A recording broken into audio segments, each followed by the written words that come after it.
Entonces, el pecado usa nuestro cuerpo, ahí estábamos, pero ya pasemos al que sigue, al punto 5. Muertos al pecado, no nos quedamos muertos, ¿cierto? No, lo interesante en este punto 5 es que si hemos muerto al pecado, también viviremos con Cristo, porque Cristo murió y resucitó. Y si Él resucitó, viviremos con Él. Él no se quedó muerto y no volverá a morir. Los que resucitaron, por ejemplo, Ezequiel, que no murió entre los profetas, también tenemos a Lázaro, también el hijo de la viuda, ellos volvieron a morir. Pero los que hemos muerto con Cristo al pecado, viviremos con Él y viviremos. Por eso es que siempre que hablamos del poder del Evangelio, el poder del pecado se queda aquí, como dije la vez pasada, en la tierra. El poder del Evangelio nos proyecta a vida eterna.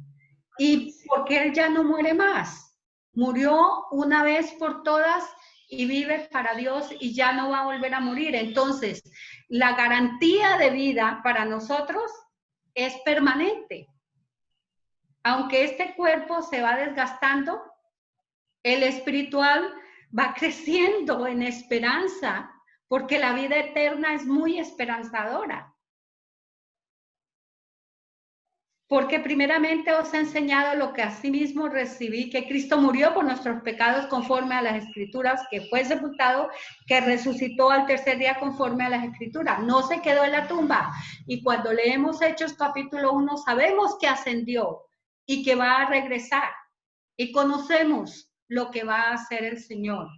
Entonces tenemos una esperanza de vida permanente, de vida eterna. Y por eso Pablo decía, para mí el vivir es Cristo, el morir es ganancia. Lo que ahora vivo en la carne, lo vivo en la fe del Hijo de Dios, que me amó y se entregó por mí. Él dice, no es que yo quiera morirme, pero mientras que yo viva, vivo para Él, porque fui resucitado con Él. Así es que, conforme a las Escrituras, Cristo murió, Cristo resucitó, Cristo ascendió, Cristo regresará, y nosotros somos parte de esa gloria. Y sentirnos parte de ese conglomerado celestial sí que es hermoso, ¿no? No volverá a morir. Por eso yo vivo y vivo, tengo vida eterna. El Señor proclamó que Él es la vida. Yo soy el camino, la verdad y la vida.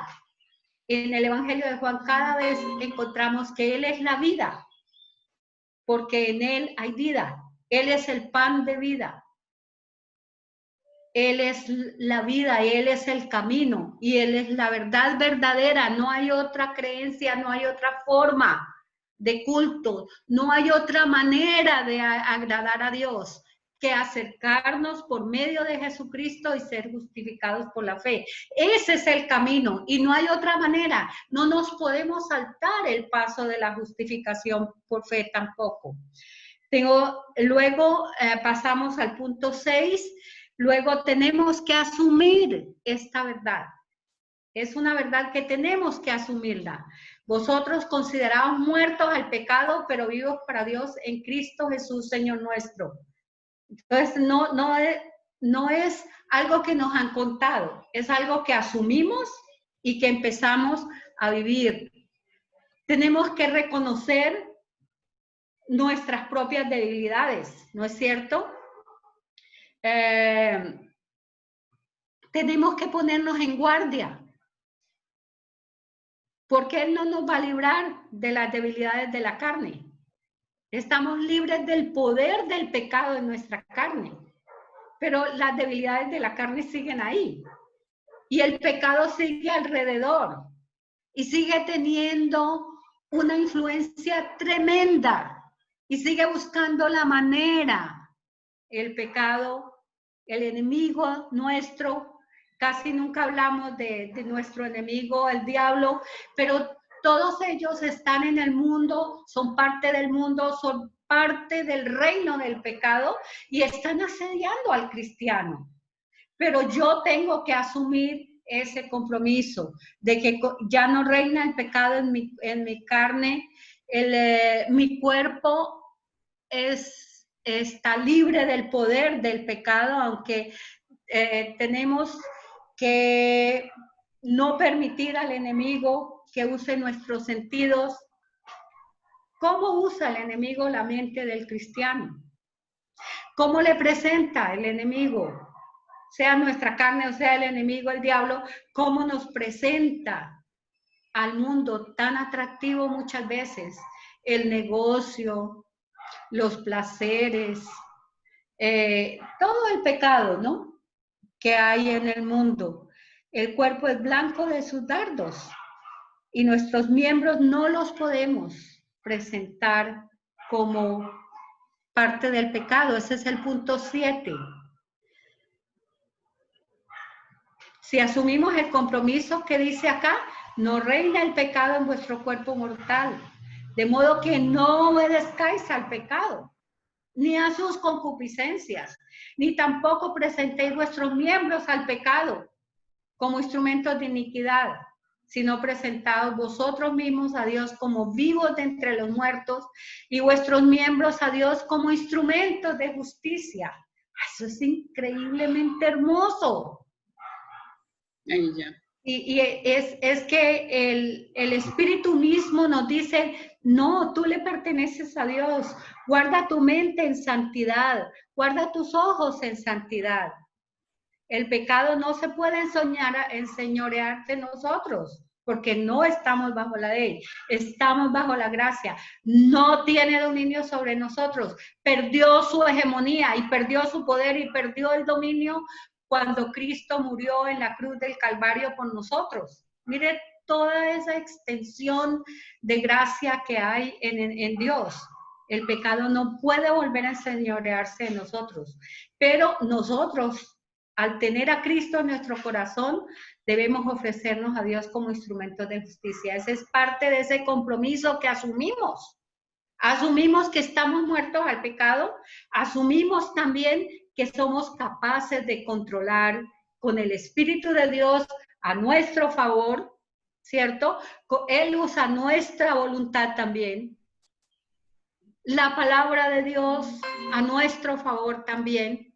La fuerza del Espíritu y la palabra son suficientes si acudimos a ellas para no dejarnos dominar de nuevo del poder del pecado. Él puede volver a tomar las riendas, él puede volverse a meter si le dejamos. En la foto. Bueno, entonces, en esto recordemos la armadura de Dios, ¿no es cierto? En el capítulo 6, verso 11 de Efesios, Pablo nos presenta esa figura, a él le encanta la figura de la armadura de Dios, porque para mostrarnos que si tenemos la armadura de Dios, el pecado es un enemigo derrotado. Vencido y derrotado. Cinto de verdad. Aquí en la mente. Control total, ¿no? ¿No ve? Coraza, el cinto de verdad, aquí en la mente y en la cintura. A ver, ¿cómo era la cosa? Era que los soldados romanos, para ponerse el vestido de soldado, no se quitaban la túnica con que los hombres vivían, sino que la enrollaban y la amarraban con un cinto muy grande aquí en la cintura y la amarraban muy fuertemente. Porque cuando corrían en el campo de batalla, si se les soltaba el cinto, podían caer en manos del enemigo. Nosotros tenemos que atar fuertemente ese pecado de la mentira. Debemos hablar verdad. Muchos han enseñado la armadura de Dios con que yo me pongo a Cristo aquí, me lo pongo aquí, me lo pongo acá, pero es que está puesto con palabras claras y concisas. La verdad, la justicia, aquí. el yelmo de la salvación, la espada del Espíritu, la palabra de Dios, la oración. Esos son instrumentos con que Dios nos da para salir adelante ante las acechanzas del enemigo. Pero el primer paso es ofrecernos a Dios como instrumentos de justicia. No permitir que el pecado use nuestros miembros, ni nuestra mente, ni nuestros sentimientos, ni nuestro corazón. Todo el ser debe ser entregado al Señor para que Él lo use. Bueno, luego tenemos la segunda parte, Romanos 6, 15 a 23, porque si no sigo, me quedo allí toda la tarde. Romanos 6, 15 a 23 dice que pues pecaremos porque no estamos bajo la ley, sino bajo la gracia. Esta es la segunda pregunta bien fuerte que le hacen a Pablo, y Pablo la utiliza, de pronto desde alguna de sus discusiones la utiliza aquí para respondernos definitivamente qué lugar ocupa la ley después de ser justificados por la sangre de Jesucristo, qué lugar ocupa la ley y qué lugar ocupa la gracia. Y él dice, de ninguna manera, no estamos bajo la ley, sino bajo la gracia, entonces vamos a seguir pecando de ninguna manera. La gracia ya cumplió su función, ella tenía la función de revelar, de mostrar, de hacer ver el pecado. La gracia nos da una nueva vida, nos pone bajo la cobertura del Espíritu de Dios, nos llena de la presencia de Cristo, y todo nuestro ser no es esclavo del pecado, sino es esclavo de la justicia. Entonces, aquí él usa esa figura, la figura de la esclavitud.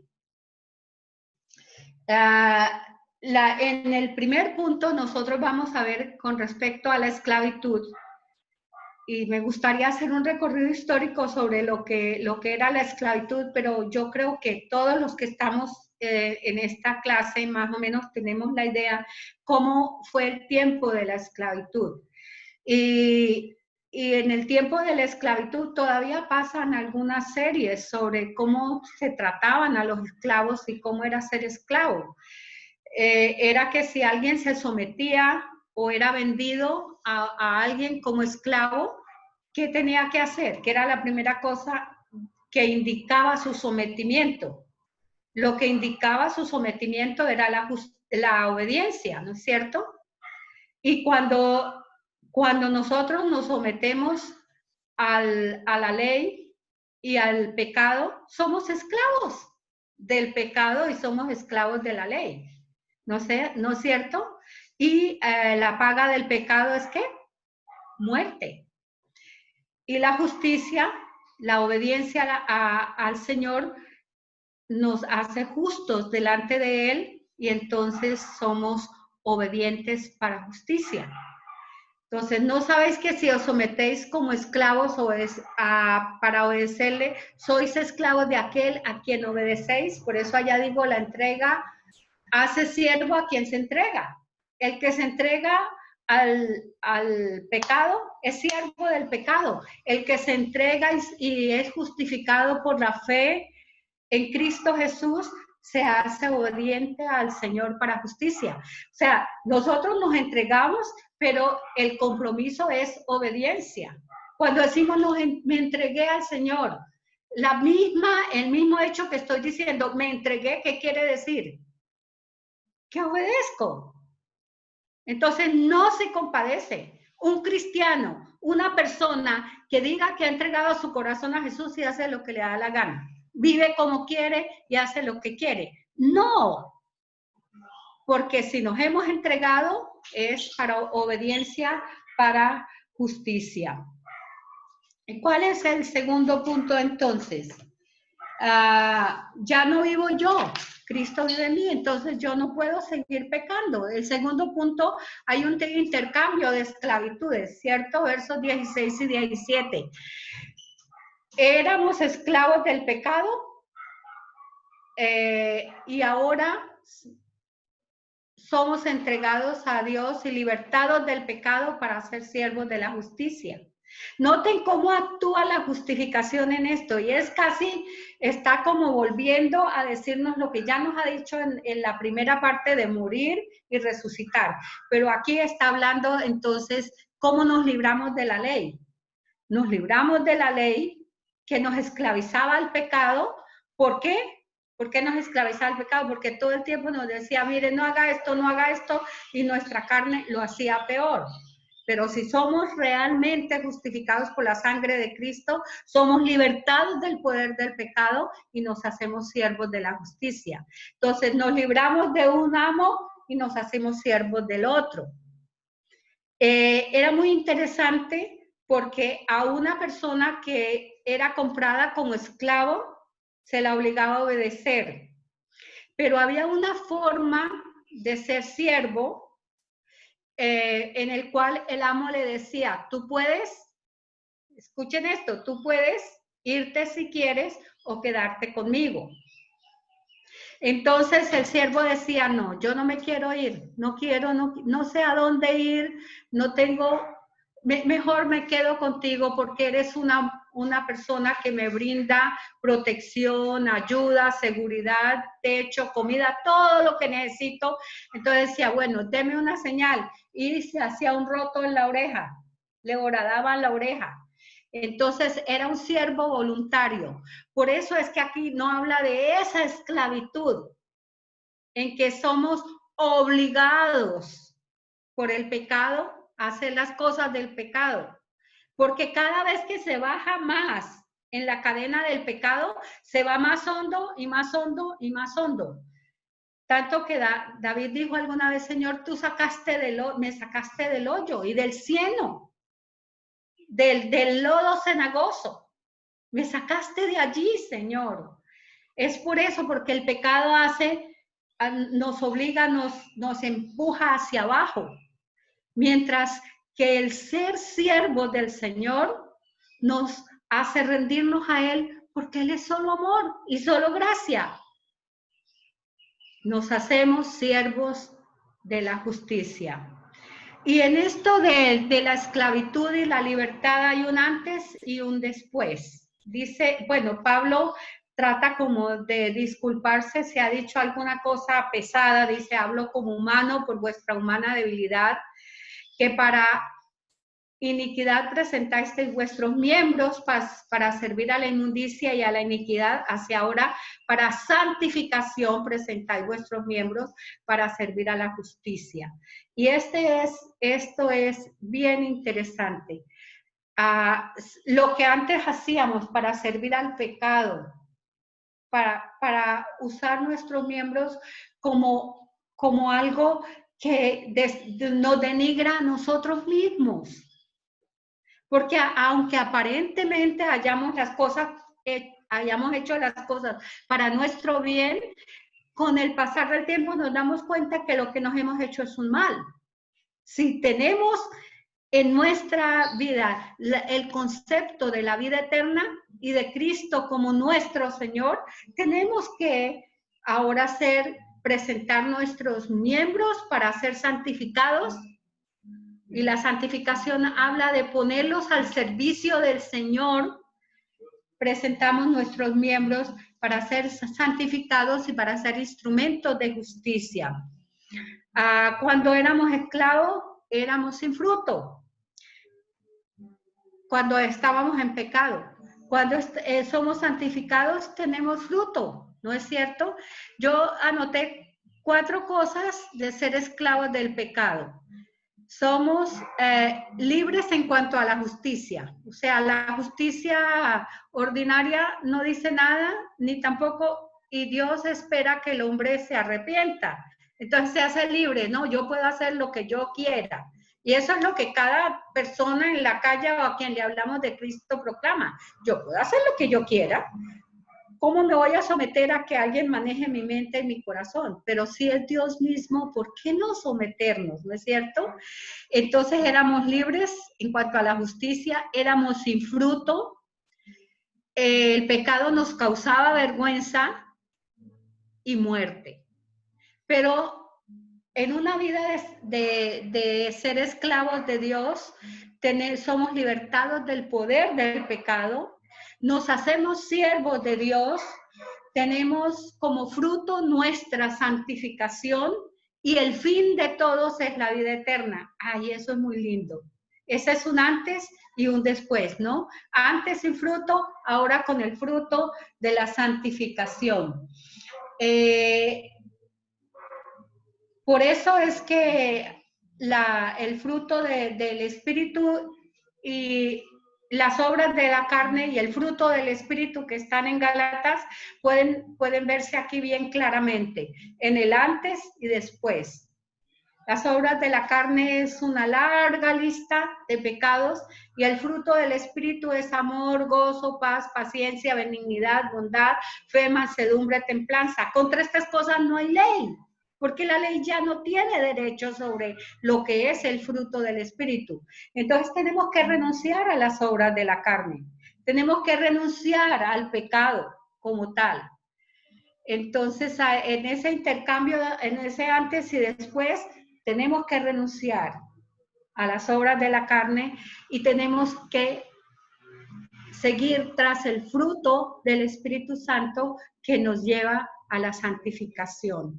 Y la santificación, yo tengo aquí más adelante, a ver, esclavitud y libertad, porque cuando erais esclavos del pecado erais libres acerca de la justicia, pero ¿qué fruto tenéis de aquellas cosas de las cuales os avergonzáis? Porque el fin de ellas es muerte, mas ahora que habéis sido libertados del pecado, hechos siervos de Dios, tenéis por vuestro fruto la santificación y como fin la vida eterna. Bueno, ya eso lo expuse, entonces quiero exponer ahora la definición de la santificación. En una definición muy general, es la actividad de Dios que libera al cristiano del poder del pecado. Si quieren copiarla, de pronto la podemos dejar ese pedacito o mandarlo. La actividad de Dios que libera al cristiano del poder del pecado. Una definición de nuestra posición delante de Dios es que el estado de santidad es imputada al cristiano en el momento de la conversión. Cuando decidimos morir al pecado, el Señor nos ve como santos. Santo quiere decir sin pecado. Santo quiere decir destinado para Él. Exclusivamente para Él.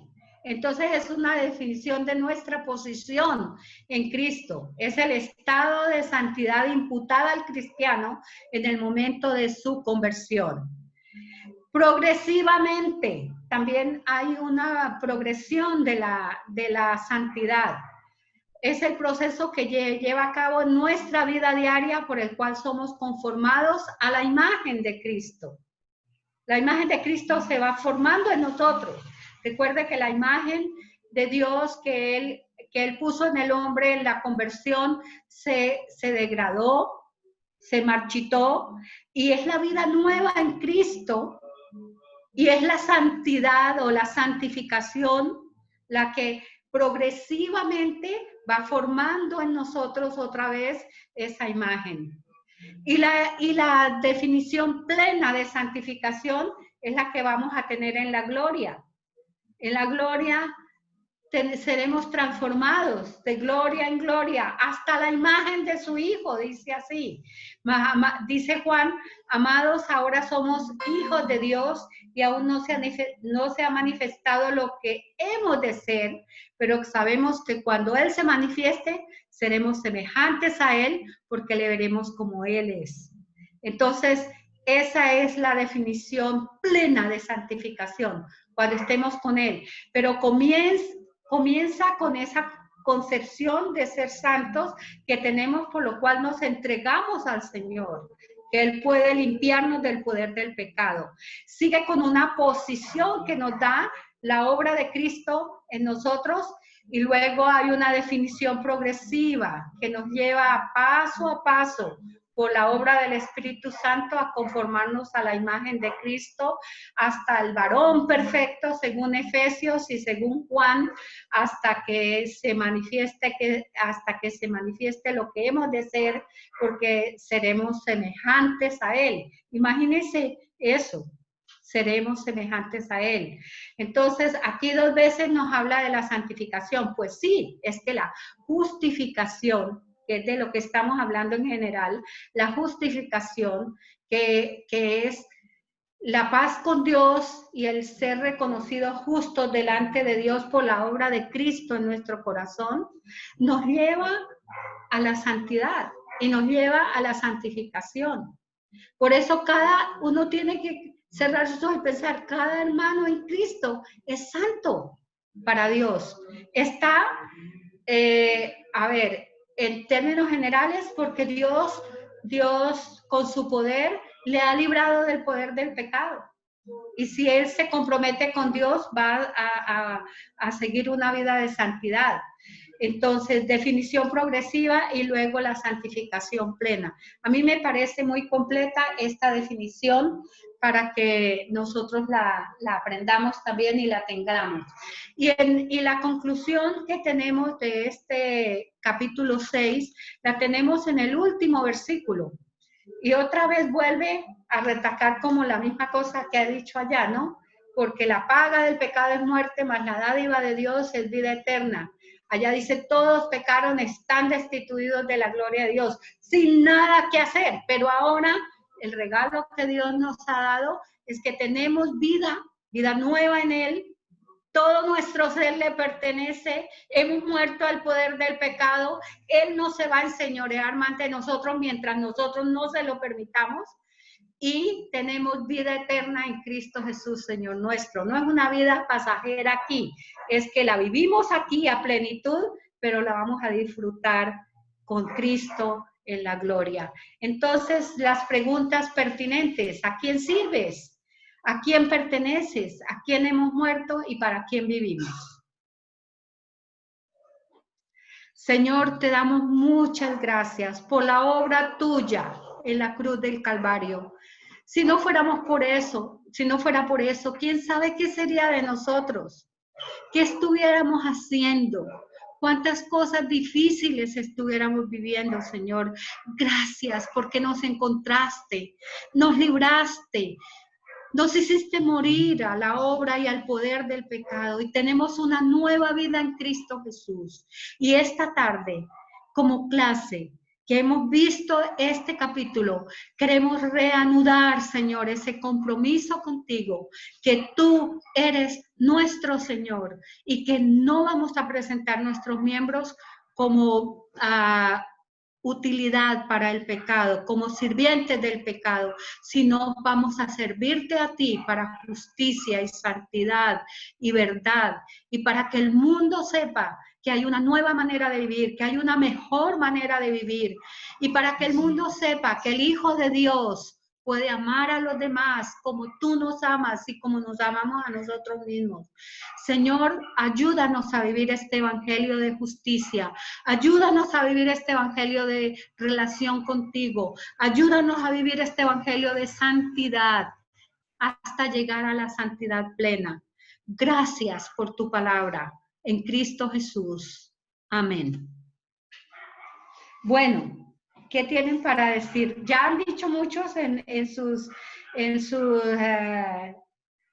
tareas, en sus reflexiones, y han sido muy buenas, pero si hay alguna cosa que les quieren preguntar o que les quedó de aquí de la lección. Pues es una enseñanza maravillosa. Yo el Señor lo conocí en el año, eso fue en el 2010. Eso quiere decir que ya son 10 años que conozco al Señor y pues, digamos, ahorita estoy entendiendo cómo es todo esto de la justificación por fe y lo de la santificación. Había una pregunta que yo había hecho anteriormente de que si se podía perder la salvación Y con este capítulo he entendido que si la persona, digamos, puede hacer la confesión de fe, puede hacer la oración, pero si no hay un paso hacia la santificación, realmente esa persona no, digamos, no es salva, porque o sea, la santificación viene después de que se recibe al Señor Jesucristo, o sea, si no hay esa santificación, si no hay ese proceso después de que se recibe al Señor Jesucristo, o sea, realmente no es que la persona sea salva, o sea, no ha entendido cuál es la obra que ha hecho Jesucristo por nosotros. Entonces, porque yo escuchaba de que, por ejemplo, Judas Iscariote, pues él estuvo con el Señor Jesucristo, compartió con él, lo escuchó, pero pues el hombre no fue salvo, fue porque él nunca entendió qué fue lo que hizo Cristo por nosotros, ¿sí? Entonces, yo entendí esa parte. Y lo otro que también me parece importante, lo del bautismo, que también tenía como esa inquietud de que el bautismo tiene que ser mediante inmersión, o sea, la inmersión que está relacionada a esa palabra es una palabra griega que está relacionada con la muerte. O sea, uno al sumergirse en el agua es como si muriera, como si se ahogara. Y al levantarse la resurrección. O sea, es como el significado de morir ahí con Cristo y que con Cristo también resucitamos. Por eso el bautismo por aspersión no es, digamos, como lo más indicado ni en los niños, ¿sí? Sino que tiene que ser, digamos, consciente y tiene que ser sumergiéndose. Eso es lo que he entendido y que se puede entender más la obra de Cristo mediante ese símbolo. Constancita, pero si hay una persona que se bautiza por aspersión y ella cree firmemente, porque el bautismo no es el que la mata y la resucita, es apenas la figura, ¿no es cierto? Claro. Es un símbolo. Entonces, si ella lo ha hecho en su corazón de morir al pecado y de estar resucitada con el Señor, pues la persona, cada quien tiene que tomar la decisión. O sea, vale. Si se rebautiza o no se rebautiza. Sí. Ajá, Lo importante es lo que ha pasado aquí. Se ha muerto el pecado corazón. y ha resucitado para vida nueva. Eso es cierto. Que esto es inmenso y tiene muchísima enseñanza. Pero, Deida, una digamos, pregunta o aclaración respecto a lo que Diga, de la salvación, de que yo puedo perder la salvación. Pues una vez la palabra dice que pues nosotros recibimos la salvación, pues cuando creemos en el Señor Jesucristo, cuando creemos en su obra y cuando le recibimos.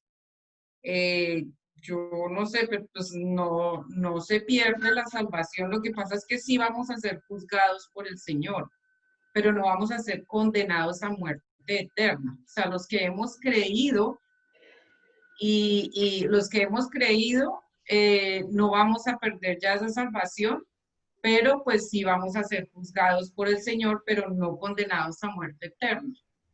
¿Sí? ¿O estoy...? A ver, esta es una discusión de nunca acabar. Hay 20,000 posiciones al respecto, pero yo me atengo a lo que dice la epístola a los hebreos. Si una vez teniendo todo esto que hemos hablado hoy, todo lo que tenemos en Cristo, Él lo hizo todo. Solo tengo que aceptarlo y tengo que comprometerme y vivirlo. Ahora, si después de todo eso yo tiro todo por la borda y renuncio y hasta digo maldición sobre la obra de Cristo, Él no me va a aceptar en la gloria. Si se le fuera, mejor que se hubiera puesto una piedra en el cuello y se hubiera tirado al fondo del mar. Porque está renunciando a una cosa tan gigante, tan grande. Es que es casi imposible aceptar que alguien que ha recibido todo esto y ese poder de la resurrección, la nueva vida que hay en el corazón, lo tire. ¿No es cierto? Es casi imposible. Sí. En ese sentido. Ahora, la otra cosa que también discutí una vez con Constancita fue que nosotros podemos hacerlo. podemos tirarnos la salvación. Cristo no lo hace. Él está ahí todo el tiempo, la oferta está hecha, la obra está hecha para mí, y el que la rechaza y la pisotea es su problema. Porque es imposible que una vez habiendo conocido todo esto, es imposible, no cabe en la mente de nadie, la tire, ¿cierto? Sí, la responsabilidad sería, digamos, de cada uno. No es que uno pierda la salvación como si el Señor se la quitara a uno, sino es uno el que La salvación decide. sigue estando ahí a mano, claro, hasta el final. El problema es mío.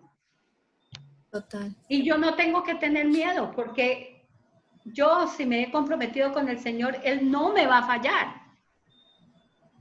Y si me he comprometido de tal manera con Él, yo tampoco voy a fallar, porque Él me da el poder para seguir.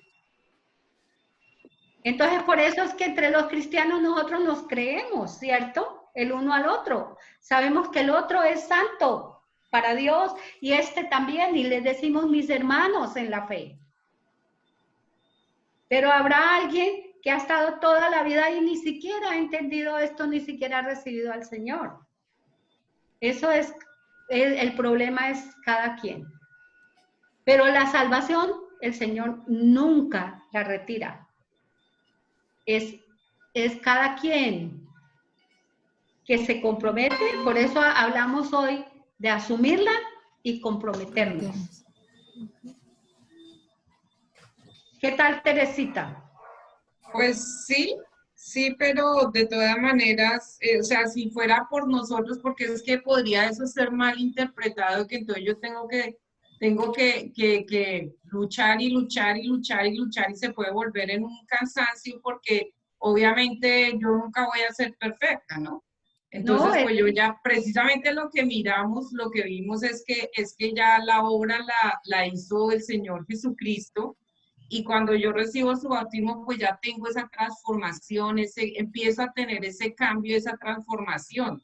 Y eso pues es maravilloso porque no es en mis fuerzas, no es en mis fuerzas, que yo sí tengo que disponerme y también manejar mi voluntad y mi cuerpo, porque como decía, dice ahí la palabra, o sea, a pesar de que yo ya, digamos, he sido bautizada con Cristo, pero igual mi naturaleza vieja, pues todavía está en este cuerpo.